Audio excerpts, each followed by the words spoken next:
Hi, welcome to the Freedom Zone. I'm your host Candace, and I'm here to talk to you today about a few things that we're going to set some truth free on. I hope everybody had a wonderful Veterans Day on Monday.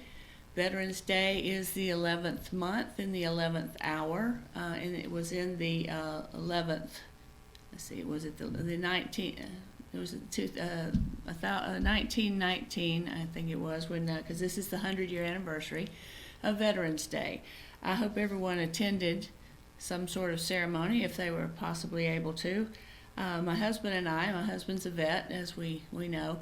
We went to Cherokee to the Steve Young Deer American Legion, where we had the honor of being the first ones to see the opening of the military hall in the Cherokee Museum of the Cherokee, which honored their vets. One of them was Steve Young Deer, who was the American Legion was named after, one of which was a woman, so that's pretty impressive. Right now there's only three, Charles George and Steve Young Deer, and the other lady, whose name escapes me, but I'm sure there's going to be a lot more because we have a lot of illustrious people that are from the Cherokee Nation that have gone into our military.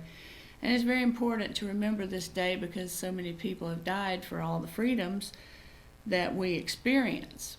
Now, speaking of experiencing freedoms, I don't see that we're experiencing due process and freedom in the Adam Schiff show, because he is running this like a kangaroo court or a star chamber, where this impeachment process that he has come up with on his own. Of course, Nancy Pelosi gave him the go-ahead to do this. I think that's kind of clever on her part, because if this crashes and burns, guess whose fault it is? It's not hers. She said, well, you got it, run with it. And it looks like to me he's running right into a big mud puddle, because he's getting his chops busted right and left by the Republicans. I'm extremely proud of them for being so united against this, because this is an extreme lack of due process, extreme lack of courtesy, as compared to what the Republicans did for Bill Clinton when he was had an actual impeachable offense at the time. But right now what we have is just basically a dog and pony show. And what I noticed is that there's a perfect theme song for Adam Schiff's witnesses. I don't know if anybody from the old days remembers REO Speedwagon, but they had a song, heard it from a friend who heard it from a friend who heard it from a friend who said you were messing around. Well, that's the way it looks like all of their quote unquote star witnesses are performing, because they heard it from a friend who heard it from a friend who heard it from a friend. And most of us know, without being lawyers, that you don't you can't take hearsay into a court of law. It's inadmissible. And listening to the ambassadors that were talking about the situation, none of which were on the phone call that is in question with the president, none of which have ever even met the president, yet through some divine power that only they seem to have, they can tell you what the president's intention or state of mind was at the time, which I find pretty doggone impressive, considering, like I say, they've never met the president, they weren't on the phone call. It's ridiculous how these people who are unelected, now that's a very important word for you to remember. These people are unelected bureaucrats. They serve at the pleasure of the president. If he likes Tom better than Harry, then he can change one out for the other. No problem, no explanation needed. I just decided I like this guy better than that guy, or this lady better than that lady. That's his prerogative. And the thing is, these bureaucrats, and a lot of them are Obama holdovers, somehow have the idea that they run foreign policy. And that's totally incorrect.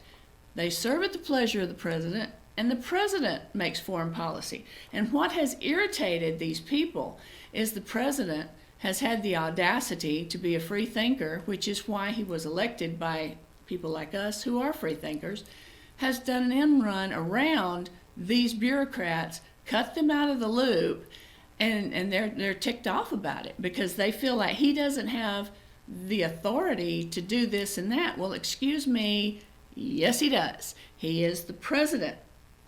He's able to do that. He's the one that makes foreign policy. Now, another thing about foreign policy is we have money. People in another country want our money. That's a pretty good bargaining chip. As you know, the person who owns the purse strings makes the rules. So when the president asks somebody, make sure you clean up this or that so that we can help you out in whatever it is that they're needing, that's his prerogative as well, because he is responsible to me, he's responsible to you as how he's spending our money. You can't just go give money to people who you know are working to undermine certain things that we have in mind and we want to get done. I mean, unlike Barack Obama, who gave money to to Iran, and we know they're working to undermine everyone and kill everyone if they can. But for the most part, a president's duty is to mind our money, help others, but mind our money. And what he was asking, if anyone has any reading comprehension at all and has read the transcript, he wasn't asking them to investigate Hunter Biden and Joe Biden because he needed help to win against Joe Biden, because Joe Biden, he can't remember today's Thursday. I'm sure that he wasn't too concerned with Joe Biden. He asked them to investigate the investigation on him, President Trump, in his campaign and in the Mueller report. That's not unusual. And that's nothing, no big deal, because first of all, this has already gone down. Mueller report's over. It's a big nothing burger, as they say, great big zero. So what we have is a dog and pony show that has started in 2017, as soon as the president, well, actually probably before the president took office, of a coup d'etat. The quote-unquote whistleblower, which nobody knows about, but everybody knows about, who Adam Schiff says he doesn't know who it is, but he's going to definitely protect his identity. Okay, if I don't know who someone is, how am I going to protect his identity? How am I going to say, you can't talk about Bob that way? I don't know it's Bob. But see, that's the lie that Schiff is perpetuating here. He knows who it is. We know who it is. It's already been leaked. He's an Obama holdover. He's a Harvard graduate think box nothing. He's just a guy that doesn't like Trump because, like I say, people they act like Trump has audacity to try and go around them and not let them make foreign policy, which is, of course, crap. And I noticed that our heroes of the day are Jim Jordan and Devin Nunes. Adam Schiff, sack of shift, came out and did his opening statement, which is like, oh, he's bad, oh, he's done horrible things. And then Devin Nunes busted his chops and cleared all that up because there's nothing to it. And Schiff has been lying for 3 years. He's been lying for 3 years. We've got definite evidence that Donald Trump colluded.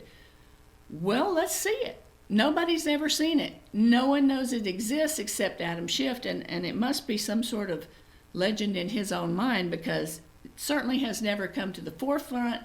And believe me, if they had any evidence, they would certainly have brought it forth and already pressed charges against the president, because they have this untamed, wild, sick hatred of this man who's doing a great job for you and me. Because if we remember again, they all work for me, they work for you. They don't work for themselves. This isn't their country. They're not monarchs, they're not dukes and duchesses and all that stuff. They work for the people, and that's you and that's me. So the main thing is that it looks like Adam Schiff's dog and pony show, as you can see on the monitor, is crashing and burning. And a lot of the Democrats that are going to have to run in the states where Donald Trump won in 2016 are starting to sweat. The beads are coming out on the lip and they're starting to sweat. What we're going to do is take a little break and talk about some more things when we come back.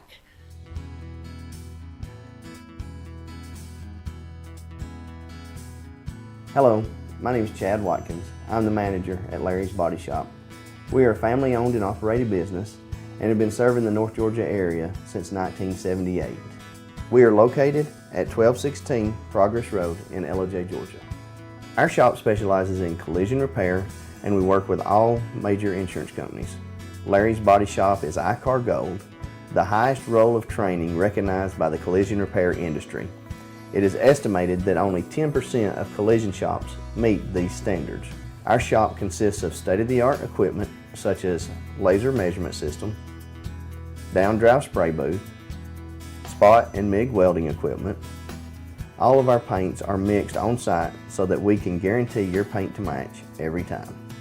I know that having an accident can be a stressful event. We take pride in making sure our customers are satisfied with the repair of their vehicles.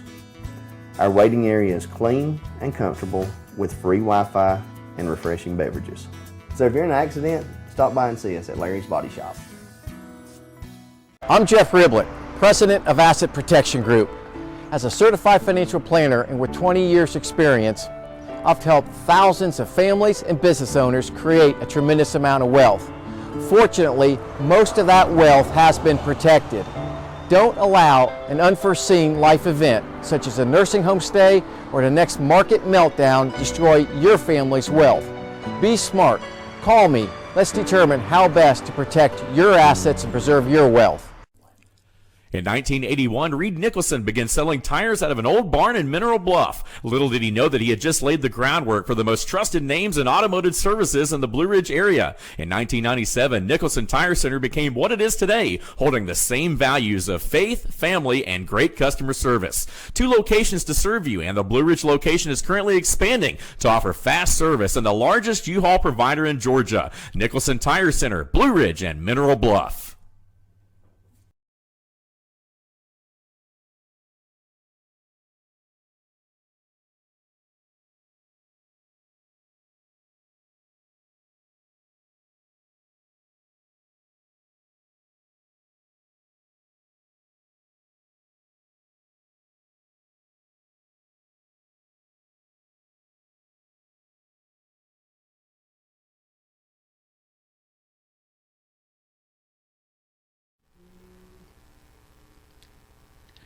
Hello and welcome back to the second half of the Freedom Zone with your host Candace, that's me. And before we went to break, we were talking about the dog and pony show that Adam Schiff has gotten going in Washington against our president. And I'm only going to touch on a little bit more about that before we go to something else. And the main reason that I want to make emphasis on this is that if they can falsely accuse and deny due process to our president, imagine what they could do to somebody like me and you, because we don't have the power, the money, deep pockets for lawyers that he does. And one example is Michael Flynn. They've done him that way, and they've cost him his home and everything that he's worked for. So keep that in mind. We will have another election in less than 365 days. And the dog and pony show that's going on right now is also something else that you need to think about. There's money that Adam Schiff is costing us right now. He's costing us money, he's costing us time, and things that need to be done. Just keep in mind that for the last 3 years, the Democrats have done zero, diddly, very little to nothing the whole time as far as infrastructure. Immigration, of course, you know, is the number one thing that the president harps on. And, all these other things that are on the table that need to be done and could be done are not getting done. So not only is this costing us money, but they've cost us time, they've cost us money, and they're not doing their job. And they get $174,000 a year, and they work about 111 days a year. So that's pretty good money in my book. And they're wasting your money, they're wasting mine, and if I did that kind of job as an employee, I'd be fired. So that's the last that I'm going to say about that. And I'm going to talk about something that I think is super important to the United States, and that is coming up in the next couple of weeks, is Thanksgiving. And what I want to talk to you about is the mother of Thanksgiving was Sarah Josepha Hale. Now, this was back around the time of President Lincoln, and a lot of people attribute the Thanksgiving Day to President Lincoln. Now, he did sign for this and all, but it was Sarah Hale that really lobbied for it as having a specific day in the United States that is a holiday that we celebrate as Thanksgiving. Now, I know that back in August you noticed there was Christmas stuff out. I did. Still out now, completely. They did a little bit on Halloween. There's a little bit on Harvest, which I always celebrate the harvest, not Halloween. But what about Thanksgiving? Why are we jumping directly from August, I guess, to Christmas, and you're forgetting Thanksgiving? Thanksgiving is the most important holiday we have, I think, as far as American people, because it was a time when those who came over here running from tyranny, running from oppression of religion, they made it through, the summer. They had a little bit of food. They had allies with our Native American people that were already here. And they were thanking God. And this is the thing that I noticed, that there's a lot of people who would like to take God out of everything that we do. I saw a protest sign in California that says, "Keep God out of California." Well, looks like that's working out for you, because California's on fire. So maybe God says, okay, hey, you don't want me there, I'm not going to be there. That's fine. This is an important time that we need to take more than just a day to remember everything that we're thankful for, and we're like in great shape here in the United States. Even the poorest person that lives here is better off than, say, in somewhere like Mexico. I don't know if anybody's traveled into other countries. I have. We're doing great. No matter how little you have, you still have a lot more than a lot of people. And I was thinking on the way over here, I can drive, and I'm healthy, and I can drive here to do my show. And I have a car to do that in, and the streets are safe. I don't have to worry about things like other countries do about, or some sort of dissident's going to shoot at me. These are the things that we need to take really a good time to reflect on. And Christmas is great. I love Christmas, but we've got 2 weeks now. This is probably the latest that Thanksgiving's been since like 2000, I think it's 13 in the year. It's the 28th of the month. It's the last Thursday of the month in November. But we've got 2 weeks to sit around and think about what we are thankful for. And I feel like the news media is trying to stop the thank God part of Thanksgiving. One of the CNN commentators said, "This is your biggest food holiday." Really? Does food take a holiday? Does the food give us the holiday? I mean, that's totally misleading, because yes, we have food at the holiday, but it's nothing to do with the food holiday. I mean, it's not a food holiday. It's not Turkey Day. It's not any of those things. It is Thanksgiving, to thank God for the things that we have. And in the last 3 years, I don't know how you are. I'm much better off than I was 3 years ago. We can be thankful for that. We can be thankful that, as I said before, we don't have any war going on here in our United States for the most part. We have some, I guess, skirmishes with, gang members or whatever. But as far as really having dissidents and military and all that, thank God we don't have that. In fact, the only time we've ever had military action on our own soil was during the Civil War, which may happen again if we keep up. But the thing is, we have a lot to be thankful for, and everybody needs to understand that we need to take time out of our lives to not just rush from Halloween to Christmas. We need to think about Thanksgiving, and we need to thank Sarah Hale for making it a permanent holiday. I don't know about you, but to me, the best part of Thanksgiving is getting your family together. You're having a meal, but you've got to think about the things that we are really grateful for, and there's so many here in the United States. You think about the people who were killed couple of weeks ago on the Mexican border by the cartels, and you have to be grateful that they're not on our soil, even though they do a lot of damage to us. And I understand that the quest for fentanyl and opiates and cocaine and pot and all this stuff is it's like $150 million business, which keeps the cartels in business, because somehow they're getting across our border. I think it's a lot tighter now than it was, but the Mexican government's complicit with them, and so we get the brunt of it, because we can't do a lot about it, but it affects all of our people. We have people dying every day, like 300 a week, for drug use. So please, everybody, and I wrote an article. It should be up sometime this week about that, about Thanksgiving, and about Sarah Hale and President Lincoln, who signed onto our having a special Thanksgiving Day. But we need to remember to thank God for what we have, because we do live better, as I say, than anyone else in the free world. Even the poorest of the poor live better than in some of these places in the third world country. So I'm hoping that everyone will have a great time this year at Thanksgiving, and that you can sit around the table and say what you're thankful for, because there's so many things to be thankful for. I'm thankful that I can come here and bring you this show every week, talk about things that are interesting to me. At least I have a platform, and that's a good thing, because I follow this stuff pretty well. Even though sometimes I get so sick of it, I could barf, but I still have to be informed, because this is my country, and I want to be sure that I know what's going on to the best of my ability. So I'm going to wrap this up today, and I'm going to ask for you to join me in being thankful for the next 2 weeks, and really think about what the meaning of this day is and the history of it.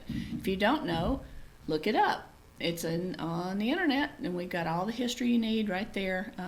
We're not getting a lot in schools, so if you don't know the whole story, look it up. This is your host, Candace, and I'm going to close the Freedom Zone today, and I wish you the best and a good weekend.